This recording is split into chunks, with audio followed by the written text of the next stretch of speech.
बता दें कि विगत 1 सालों में उड़ीसा में डबल इंजन की सरकार ने युवाओं के विकास, महिलाओं के विकास के लिए ग्राम विकास, सड़क विकास, पर्यटन के साथ कई अन्य विशेष विषयों को रेखांकित कर कार्य किया है। 20 से अधिक सालों से बंद जन सुनवाई को भी बीजेपी के सत्ता में आने के बाद और सीएम साय के शपथ लेने के कुछ ही दिनों के बाद फिर से शुरू कर दिया गया, जिससे जनता की गुहार और जनता की समस्या को सीधे तौर पर सीएम व्यक्तिगत रूप से सुन सके।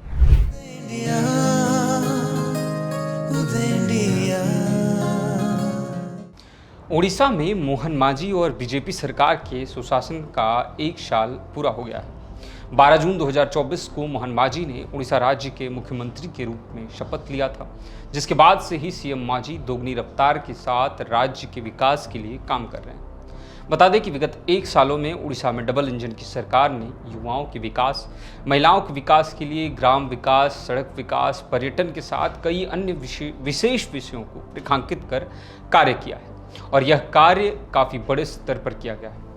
20 से अधिक सालों से बंद जन सुनवाई को भी बीजेपी के सत्ता में आने के बाद और सीएम साय के शपथ लेने के कुछ ही दिनों के बाद फिर से शुरू कर दिया गया, जिससे जनता की गुहार और जनता की समस्या को सीधे तौर पर सीएम व्यक्तिगत रूप से सुन सके।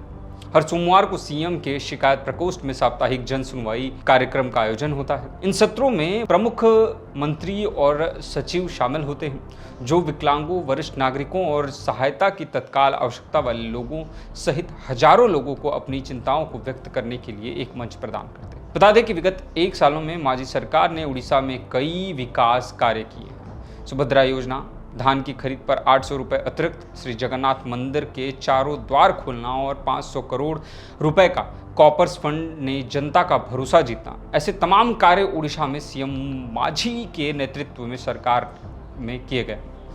विगत 1 साल में मोहन मांझी सरकार ने 4.5 करोड़ उड़ीसा वासियों की आकांक्षाओं को पूरा करने में सफलता हासिल की है। लोग उनकी सरकार को लोक सरकार और उन्हें लोक मुख्यमंत्री कहने लगे।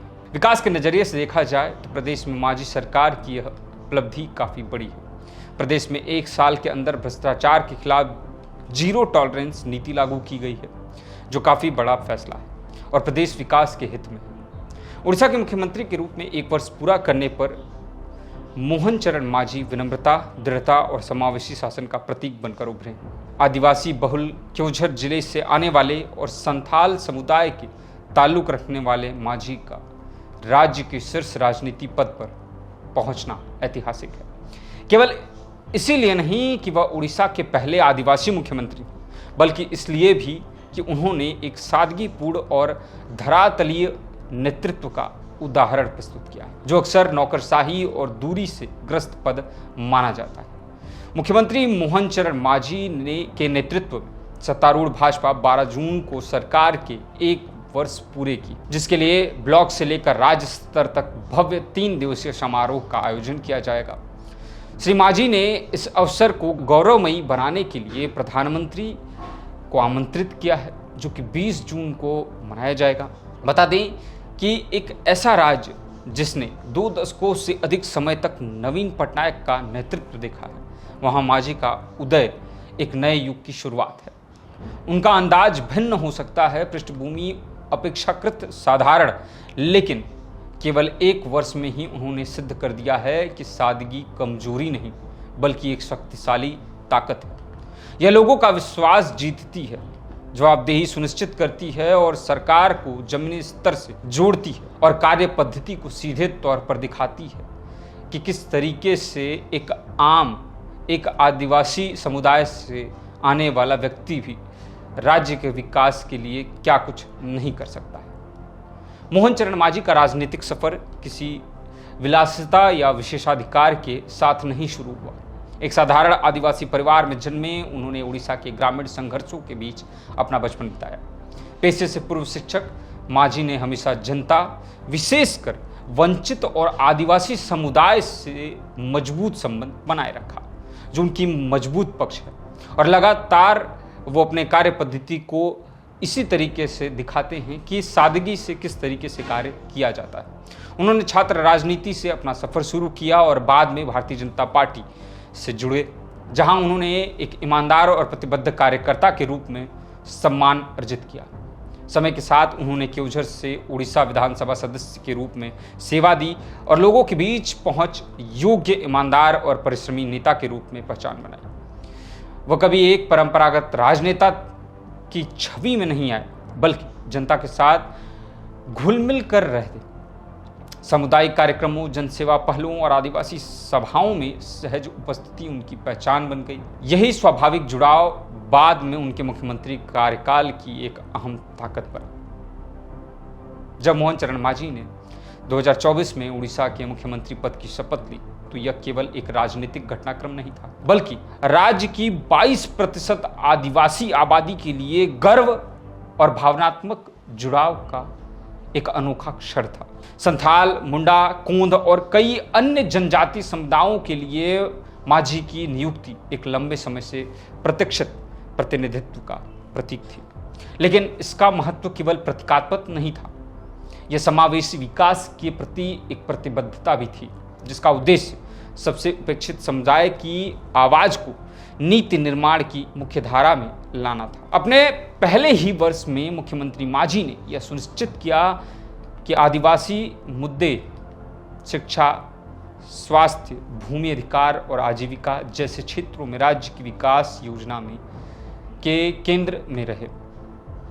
मुख्यमंत्री मोहन चरण मांझी को उनके कई पूर्ववर्ती और समकालीन नेताओं से अलग बनाता है उनका सादगीपूर्ण प्रशासन। जहां आमतौर पर राजनेताओं के साथ भारी सुरक्षा दल और तामझाम देखा जाता है, वहीं मुख्यमंत्री मांझी को अक्सर ग्रामीणों से सीधे बातचीत करते, आंगनबाड़ी केंद्रों में बिना सूचना के पहुंचते और अस्पतालों व स्कूलों का निरीक्षण करते देखा गया।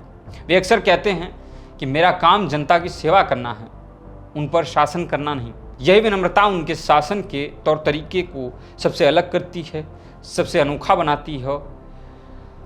पारदर्शिता, जनकेंद्रिता और उत्तरदायित्व से भरपूर उनका ये चरित्र, उनका ये कार्यशैली उनको सभी चीज़ों से अलग करता है, जो कि उनके 1 साल के कार्यकाल में सीधे तौर पर देखने को मिलता है।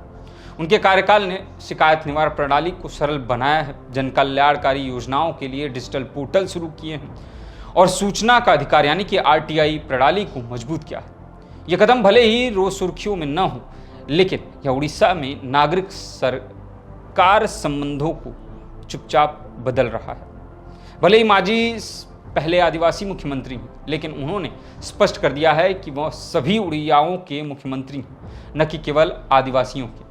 उनका समावेशी दृष्टिकोण उन्हें जाति, धर्म और क्षेत्र के सभी वर्गों में सराहना दिलाता है और अलग भी करता है। अपने पहले वर्ष में उन्होंने राज्य के प्रत्येक जिला का दौरा किया और किसानों, छात्रों, महिलाओं एवं सहायता समूहों और वरिष्ठ नागरिकों से सीधे संवाद किया। उनके नेतृत्व में कई प्रमुख कल्याणकारी योजनाओं का विस्तार किया, जिसमें मिशन स्वास्थ्य उड़ीसा यानी कि ग्रामीण और आदिवासी क्षेत्रों में स्वास्थ्य सेवाओं को बेहतर बनाने हेतु मोबाइल हेल्थ क्लिनिक और टेलीमेडिसिन की शुरुआत की गई। कृषि प्रगति योजना लाई गई, जिसमें लघु एवं सीमांत जो किसानों के लिए सिंचाई, जैविक खेती प्रोत्साहन और बाजार संपर्क सुविधा जो है प्रदान किए गए। शिक्षा शक्ति अभियान शुरू किया गया। आदिवासी क्षेत्रों में स्कूल अधोसंरचना में सुधार और स्थानीय भाषाओं में प्रारंभिक शिक्षा प्रदान की गई। उड़ीसा युवा शक्ति को जो है प्रमुखता दी गई। ग्रामीण युवाओं के लिए कौशल विकास और रोजगार पर प्रशिक्षण प्रदान किए गए। ये योजनाएं केवल कागजों तक सीमित नहीं है, बल्कि जमीनी भागीदारी से तैयार की गई हैं, जिससे क्रियान्वयन की निगरानी और लाभार्थियों तक पहुंच जो है वो सुनिश्चित सीधे तौर पर होती है। मुख्यमंत्री मांझी के कार्यकाल की एक उल्लेखनीय उपलब्धि है शहर और ग्रामीण विकास के बीच की खाई को भरने का प्रयास।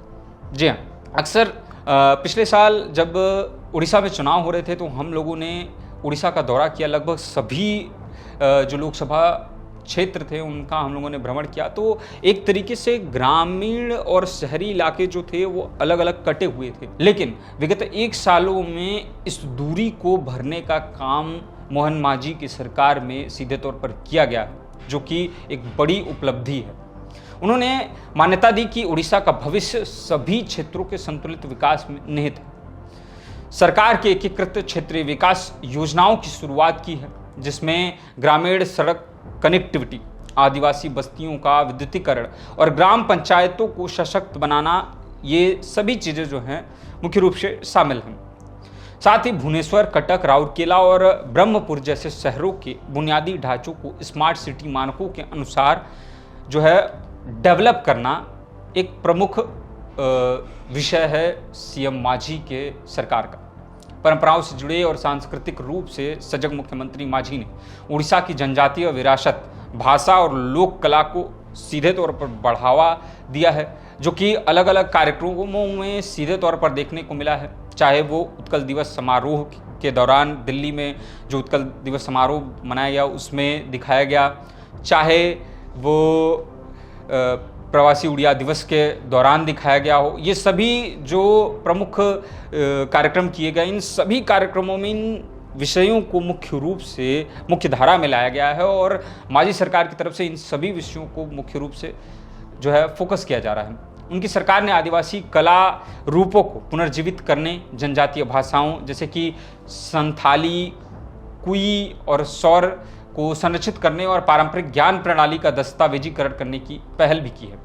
साथ ही मांझी ने क्लासिकल उड़ीसा साहित्य और जगन्नाथ संस्कृति के लिए भी मजबूती से आवाज उठाई, जिससे राज्य की पहचान मजबूत हो रही। उड़ीसा के संवेदनशील पारिस्थितिकी तंत्र, जंगल, समुद्री तट और जनजातीय क्षेत्र को ध्यान में रखते हुए मुख्यमंत्री मांझी की सरकार ने सतत विकास को प्राथमिकता दी है। पर्यावरणीय मंजूरियों की सामुदायिक भागीदारी के साथ पुनः समीक्षा की जा रही है।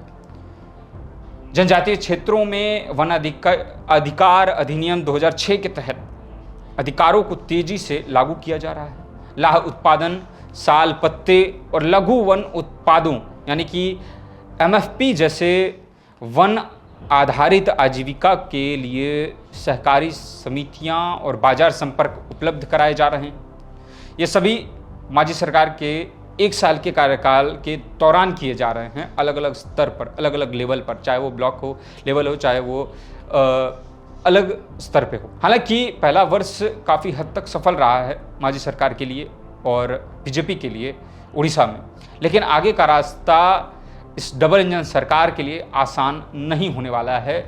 काफ़ी चुनौतियों भरा रहेगा अगला 4 साल। उड़ीसा को कई महत्वपूर्ण समस्याओं का सामना करना पड़ता है, जैसे कि आदिवासी क्षेत्रों से बड़े पैमाने पर पलायन, चक्रवात और बाढ़ जैसी प्राकृतिक आपदाएं जो है अक्सर उड़ीसा में देखने को मिलती हैं।